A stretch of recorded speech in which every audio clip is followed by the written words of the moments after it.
Hey, good peeps, it's Tracy Lene back with Chapter 7, Practice Makes the Master, the fourth agreement, always do your best, because we just went through the power of belief, the symbol of Santa Claus, and we're still in the fifth agreement, but we are now at the fourth agreement, which is always do your best. First agreement, be impeccable with your word. Second agreement, don't take anything personal. Third agreement, don't make any assumptions. And now we're working on the fourth agreement. Practice makes the master. Like, share, subscribe.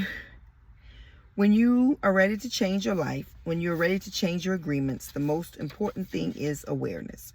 You cannot change your agreements if you aren't aware of what you like and what you don't like. How can you change anything if you're not even aware of your want to change?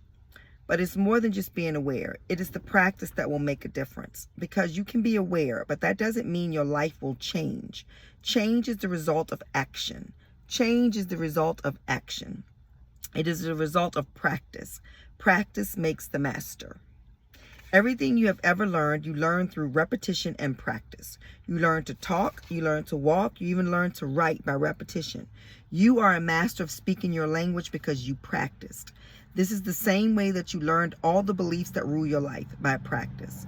The way you are living your life right now is a result of many years of practice. During your whole life, you practiced every moment to become what you believe you are right now. You practiced until it became automatic. And when you start practicing something new, when you change what you believe you are, your whole life is going to change. If you practice being impeccable with your word, if you don't take anything personally, if you don't make assumptions, you are going to break thousands of agreements that keep you trapped in the dream of hell. How you get in the dream of hell is practicing something that isn't good for you. You're not a liar because you tell one lie. You are a liar if you continuously lie. That's what makes you a liar. One time doing something doesn't make that it's set in stone for you. Now, I'm not talking about the things like if you murder a person, you are a murderer, you murder someone. But we're talking about the smaller things, the things that are consequential, of course, but inconsequential compared to murdering somebody and taking their physical life. When you lie to them, you do murder the truth, but they're still alive and they can make some choices and move on away from your little lying ass. Okay. What was that? The very soon, what you agree to believe will become the choice of your authentic self, not the choice of the image of yourself that you thought you were. Whatever you continue to do, you become that. And that's real important that you recognize that. And that's when your character comes to play. So when somebody continues, there's some things, if somebody does it once, people just decide that's who you are. Nobody wants to take a chance. I'm not taking a chance if you rape somebody. I'm not taking a chance dating you that you said, well, I'm a reformed rapist. Well, you won't be touching me. No, sir.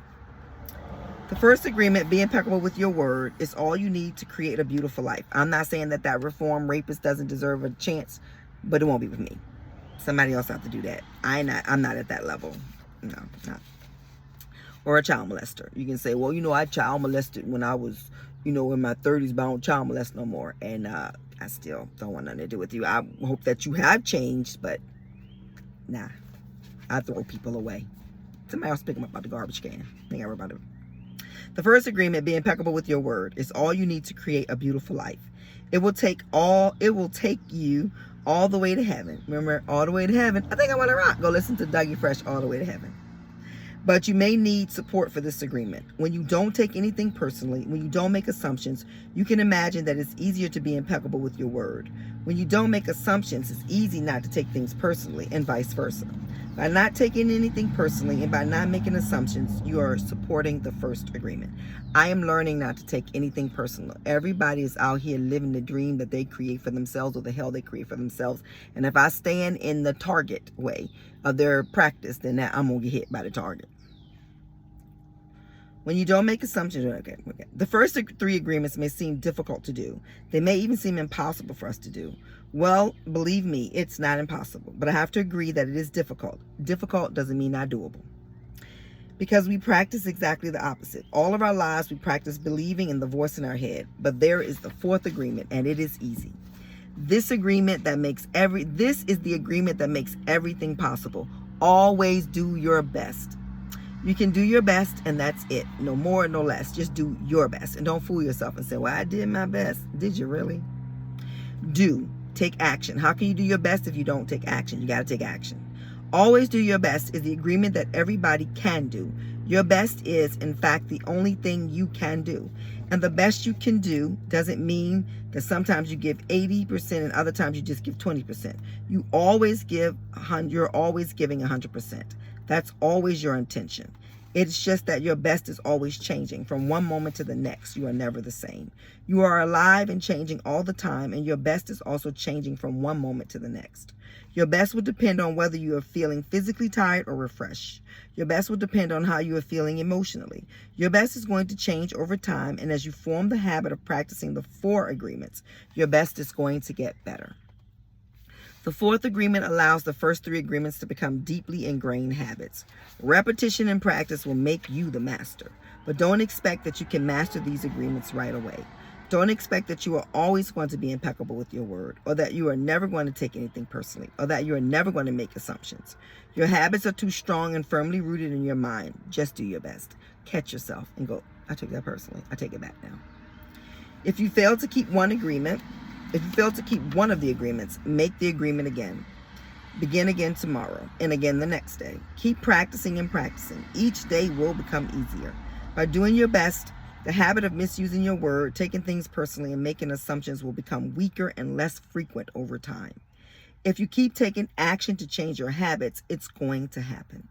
Eventually, the moment will come when all 4 agreements become a habit. You don't even try. It's automatic. It's effortless. One day you discover that you are ruling your life with the 4 agreements. Can you imagine your life when these agreements become a habit? Instead of struggling with conflict and drama, your whole life becomes very easy. I can tell you I am there. I am not perfect at it, but I've mastered them enough that I never have a bad 24 hours. There may be things in that 24 hours that piss me off or disappoint me, but it's never the whole 24 hours. And I don't mean just because I go to sleep. I mean in general. And so that's a testament to I haven't had any tragedies come in my life, and I'm grateful for that. If tragedies come, I don't know how I will respond, but I give myself the grace to say, I don't know how I will respond. I'm not going to make no promises on how I'm going to respond to tragedies. I'm just going to do my best at that moment. If you are going to create anyway, if you cannot avoid dreaming, then why not create a beautiful dream? You have a mind, you perceive light, you are going to dream. If you make the choice not to create anything, you are going to get bored, and the big judge will resist being bored. Then, of course, it's going to judge you according to what you believe. Oh, you are lazy. You should be doing something with your life. Then why not dream well and really enjoy your dream? If you can believe in your limitations, then why not believe in the beauty and power that life that's flowing through you? Life gives us everything, and everything in life can be pleasure. Let me read that again. Life gives us everything, and everything in life can be a pleasure. Why not believe in the generosity of life? Why not learn to be generous and kind to yourself? If that makes you happy and you're good to everybody around you, why not? If you're always transforming, if your dream is always changing, even if you don't want it to change, why not master the transformation and create your personal heaven? The dream of your life is made by thousands of little dreams that are dynamic. Dreams are born, they grow, and they die, which means they're always transforming. But usually they're transforming without your awareness. Once you are aware that you're dreaming, you recover your power to change the dream whenever you choose. When you discover that you have the power to create a dream of heaven, you want to change your dream, and the 4 agreements are the perfect tool for that. They challenge the tyrant, the judge, and the victim in your head. They challenge all those tiny agreements that make your life difficult. And if you challenge your beliefs just by asking yourself if what you believe is true, you may find something very interesting. Excuse me. All your life, you tried to be good enough for somebody else. All your life, you tried to be good enough for somebody else. And you left yourself last. You sacrificed your personal freedom to live according to somebody else's point of view. You tried to be good enough for your mother, your father, your teachers, your beloved, your children, your religion, and society. After trying for so many years, you tried to be good enough for yourself. And you find out that you're not even good enough for yourself. You ever did that? I know I have. Whew. Why not put yourself first? Maybe for the first time in your life. You can relearn how to love yourself by accepting yourself unconditionally. And you can start by projecting unconditional love to the authentic you. Then practice loving your authentic self more and more. When you love yourself unconditionally, you are no longer easy prey for an outside predator who wants to control your life. You no longer sacrifice yourself for anyone. If you practice self-love, you will master self-love. Self-love is not the same as being selfish. Two different things. Loving yourself means honoring what you truly feel inside of you. So if you are in a situation and you don't want to go somewhere with someone, don't go just because they want to go. Say, I really don't want to do this. It's not going to help my authentic self. And they'll find somebody else to do it with them. They really will. Always do your best is the agreement that helps you to become the master artist. The first three agreements are in the realm of the virtual reality. The fourth agreement is in the realm of the physical. It is about taking action and practicing until you become a dream master. By doing your best over and over, eventually you're going to master the art of transformation. The mastery of transformation is the second mastery of the artist, which you can clearly see in the fourth agreement. When you always do your best, you're taking action. You're transforming yourself. You're changing the dream of your life. The goal of the second mastery is to face what you believe and to transform what you believe. The mastery is achieved by changing your agreements and reprogramming your own mind in your own way. The result you want is the freedom to live your own life instead of the life of the belief system. When that book of law is no longer in your mind, the tyrant, the judge, and the victim are no longer in your mind either. The transformation has already started, and it always begins with you. Do you have the courage to be completely honest with yourself, to see the truth about how you write your story? Do you have the courage to see your superstitions and lies? Do you have the courage to review what you believe you are, or are there too many wounds to see? Perhaps you're thinking, I don't know, but you're taking the challenge. You're transforming your dream, and it's happening right now because what you're doing is unlearning all your lies. Even if you're afraid to do something, do it afraid. Even if you feel like, oh my God, I don't know what I'm doing, tremble down on your knees and ask God for help, but just do it. Put yourself in a position where you say, I may not be perfect, but God damn it, I'm brave. Be brave. The four agreements are actually a summary of the mastery of transformation. And the mastery of transformation is the process of unlearning what you have already learned. You learn by making agreements and you unlearn by breaking agreements. One of the wonderful ways to do this is to get a piece of paper and write down all of the belief things about yourself that you believe that you know are negative. Write them all down and then go get a red pen and cancel, like go through them all and write cancel, delete, and continue to do that every single day until you get to the point where you don't have those beliefs. Let me tell y'all this. Working on yourself takes work. It's not going to happen if you don't do the work. You have got to do the work, and it's not going to be easy. It's difficult, but it's doable.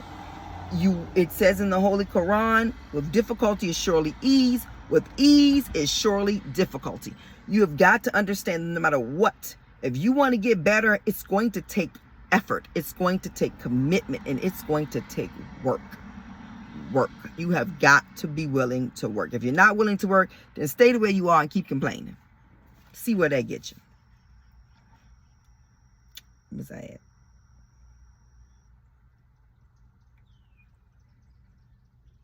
Every time you break an agreement, the power of faith that you invested in that agreement comes back to you because you no longer need to spend your energy to keep that agreement alive. If you break the agreement that you're ugly, say, I break that agreement, you will start to feel beautiful. Beautiful people have beautiful fucking lives. Ask me how I know, because I'm beautiful. I didn't always feel beautiful, but I do now. Regardless of what anybody else thinks, somebody can say, you are the most ugliest thing I've ever seen. And I'll say to them, well, you've been very, very blessed if I'm the ugliest thing you've ever seen. That's what I would say. Actually, I probably won't say nothing to them. But if they were bold enough to say that to me, I'd probably look around for the cameras because, bitch, you got to be punking me. Because there's no way you looking at me and I'm the ugliest thing you ever seen. You just must have just opened your eyes 2 seconds ago and you don't have a motherfucking mirror to look in to see that you're the ugliest thing. All right? Anywho. You start by breaking agreements that are small, that require less power. Like an agreement that says you can't learn. Break that. You can learn. You may learn different from other people, but you can learn. As you unlearn, you begin to dismantle the structure of your knowledge, and this frees your faith. As you recover your faith, your personal power increases, and you will become stronger. I read on this post today, a friend of mine on Facebook put, of course you're afraid when you're growing into a new person. You've never met that person before. So of course it's scary. You're like, oh my God, I'm meeting a new version of myself I've never met. You know how it is when you meet somebody for the first time, you're like all excited, you know, because you're attracted to them and now you're really kind of getting to know them. That's how it is with you. You're attracted to you because you are you. And getting to know you for the first time, this leveled up version of you, it can be kind of like, wow, really? You about that life? Okay. You have to really trust yourself. This gives you the power to change another agreement and then another and another. Your personal power keeps growing and growing, and because you're much more powerful, you find that almost anything is possible. Soon you're making agreements that lead you to happiness, joy, to love. Then these new agreements come alive and begin to interact with the outside world, and your whole dream changes. And that does not mean that you will not have challenges. Life is one big old problem, but the tools to solve them come with the problem. It really does. Like we don't look at it because we're too busy going, oh my God, I can't believe this is happening to me. Believe it, it's happening to you, and it's okay. Why not you? Why not you?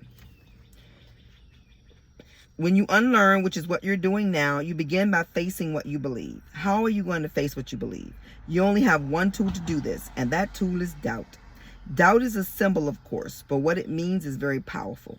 With the power of doubt, you challenge every message you deliver and receive. You challenge every belief, and you challenge every belief in your book of law. Then you challenge all the beliefs that rule society until you break the spell of all the lies, superstitions that control your world. And ask yourself, if somebody does think you're ugly, who are they? Why do they get to decide you're ugly? Did they get like some type of degree in deciding who's ugly? No, that's their opinion, and it's okay. It's their opinion, as long as it's not your opinion. If your opinion is that you're ugly, you are fucking doomed. Ugly, what do you mean ugly? Like because your features don't look like a European or a mixed person, or like I have very strong African features, and growing up I hated it. I thought these high cheekbones and the slant in my eyes and the smaller lips meant I was just ugly. I did. Until I got older and I looked in the mirror and I said, oh my God, who is that looking back at me? And it was me. And I fell in love with me. And the more I grew to fall in love with me, I still had problems. I still had people that didn't think I was beautiful. I still got used by men, because men use everybody if they can. And so do some women. So I'm not saying women don't. But you're not going to get away. Look at Halle Berry. She got cheated on. I think I told y'all that the other day when I was talking. That was my wake-up call. Like, these Negroes is just out here cheating. Not just the Negroes. All of them. The Pappas and the Kens, all of them, everybody, just out here just doing what they do. Big old nasty fuck fest. Okay. Then you challenge all the beliefs that rule society until you break the spell of all the lies and superstition that control your world. As you shall see in part 2, the 5th agreement gives you the power of doubt. So guys, on Monday, this was perfect. We start part 2, where we get into the 5th agreement, the power of doubt. I wanted to share something with you earlier. I was feeling a little heavy with doubt about my talent, because my you know, I think you guys know that I make junk cases. This one is, somebody bought this one. It says Survivor. And then this is one I made and I'm putting in my shop, and I think it's really cute and happy and fun. But I don't sell a whole lot. And I was beginning to be doubtful. I was beginning to doubt myself. Like, why am I even doing this? I'm too old for this. People want to buy it from children. I was going all the way down the negative rabbit hole. But because I have a built-in mechanism that says, what's she doing? We ain't going back over there. I stopped. Grabbed this bottle of water and drank all the way down to here. And I was fine. Because sometimes you're not sad. You're not depressed. You're thirsty. You're dehydrated. And drinking water, especially spring water or pH balanced water, can help pull your energy levels back up. Now, if you've been diagnosed with clinical depression, then I'm not talking to you. But I'm talking to the people who can sometimes get really hard on themselves. Drink some water. I mean, drink the water. I'm going to end up drinking all of this today. But drink the water. Fill your body back up. Because that's usually what it is. You're just thirsty. And if you said, that ain't it, but you've never tried it, how do you know? Don't be that person that doubts something that you haven't even tried. Just try it. It's not going to hurt you. What could it hurt you to drink a bunch of water when you don't feel good? Nothing. The results are your body's now hydrated. That's good. So I will see you Monday, because remember, we take the weekends off. Tomorrow I am vending somewhere, and hopefully I will sell a lot of what I do. If not, it's just if not. I'm not attaching anything to it. It is what it is, but I ain't gonna stop. I'll be 56 on Monday, so if I'm here, I might as well do the best I can with everything I can. You all have an amazing weekend. Like, share, subscribe. You can catch up on some of the videos you haven't watched. I'm going to be here for the duration, and I want to thank the 75 people that are following me, because you mean the world to me. I don't need 1 million followers to feel important. I feel important with the 75, because I understand that where you are is where you're at, and be happy. So having 75 means, yay, I got 75 people that I can potentially touch their life and help them the way other people help me. And then they can help others, and so on and so on and so on. The numbers will grow. And if they don't, they don't. Have an amazing weekend. I love you guys. Bye. See you on my birthday.